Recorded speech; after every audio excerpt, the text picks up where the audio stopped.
ও মাই god, Rashed জামান, আপনি কি বানাইলেন ভাই?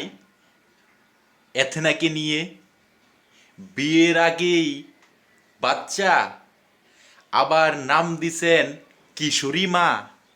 খুব সুন্দর ভাই। আপনি যে এত সুন্দর নাটক আমাদেরকে উপহার দিতে পারবেন কখনো ভাবি না ভাই। আরও সুন্দর সুন্দর কাজ আমাদেরকে উপহার দিবেন।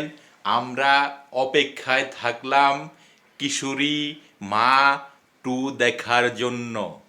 আজকে শুক্রবার কিশোরী মা 2 রিলিজ হয়েছে জেএস প্রোডাকশনের ইউটিউব চ্যানেলে। আপনারা নাটকটি অবশ্যই অবশ্যই দেখবেন। অনেক আকর্ষণ আছে ভাই, বাস্তব কাহিনী নিয়ে জেএস প্রোডাকশন রাশেদ জামান নাটক তৈরি করে আপনাদেরকে বিনোদন দেওয়ার জন্য ভাই।